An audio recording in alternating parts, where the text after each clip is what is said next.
Hey, Demon Slayer fans, are you ready for a story that will challenge everything you think you know about Tanjiro Kamado and the demon he hunts? In this gripping tale, we'll dive into a heart-wrenching new mission that pushes our hero into his limits. Let's get started. The crimson sun dipped below the jagged peaks, painting the sky in a final, bloody farewell.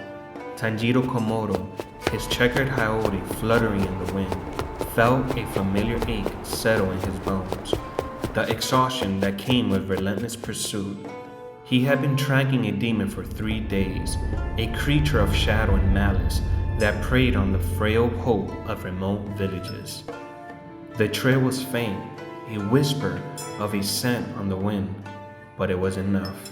He followed the scent to a secluded mountain shrine, its wooden torii gated, splintered, and overgrown with moss. Inside, the air was thick and the suffocating scent of blood and fear.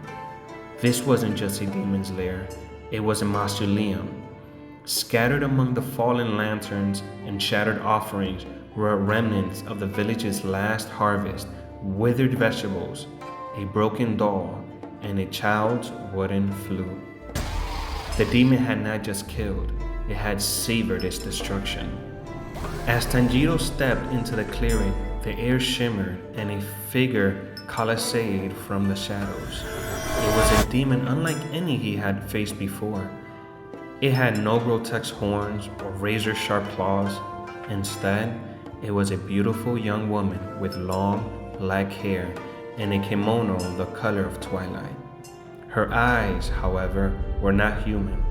They were a milky white, swirling with a silent, ancient grief. You have come. The demon said, her voice a soft, melancholic echo. I had hoped someone would. Tanjiro gripped his Nanchiri blade, its hilt cool against his sweaty palm. "You're the one that did this?" he said, his voice low and steady. "Why?" A single tear, black as ink, rolled down the demon's cheek. They killed him. She whispered, her voice cracking. They killed my son. The air grew heavy. Tanjiro's mind reeled. Demons didn't have children. He had never heard of such a thing. But the grief in her voice was raw and undeniable. He was not like me. She continued, her form flickering with a fragile light. He was born of human emotions, of love, of hope. But they saw his eyes, his fangs, and they killed him.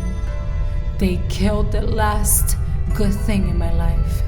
Suddenly, the ground beneath them began to crack, and the shrine itself seemed to groan. Tanjiro realized the truth. The scent of fear wasn't from the victims, it was from the demon. The more she spoke, the more her control over her demonic powers waned, and the energy she emitted became dangerously unstable. She was not a monster seeking to kill, but a mother consumed by grief so profound it threatened to tear the world apart. Tanjiro tightened his grip on the blade. He couldn't just slay her. Her grief-fueled power was building toward an explosive release that could wipe out the entire mountain. But he also couldn't let her live. Not with the blood of innocent on her hands. He had to find another way. He had to reach the human part of her before it was consumed by the demonic rage. Please. She sobbed, her body now a swirling vortex of shadows and light. End it. End the pain.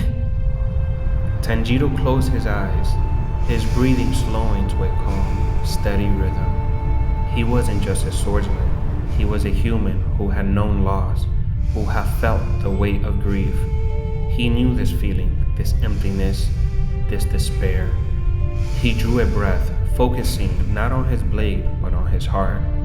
He raised his sword, but instead of the usual water-breathing form, he shifted his stance, his movements flowing with a newfound grace. This was not a move of destruction, but of understanding. This was something new. He had to use the power of the Hinokami, Kangura, not to kill, but to cleanse, to give her the release she craved, but in a way that didn't destroy everything around them. The final rays of sunlight caught his blade, and for a moment, it didn't look like steel, but like a river of fire, pure and radiant. He moved, not with speed, but with purpose, aiming for the core of her despair. He would not just slay her, he would save her. Thanks so much for watching and for staying until the end. I really hope you enjoyed this heartbreaking story and the drawing process. If you love this story, be sure to like this video and subscribe for more fan-made tales. Let me know in the comments below what other characters you want me to draw next. And to keep the adventure going, click on the video on your screen right now to dive into another one of my creations. See you on the next one.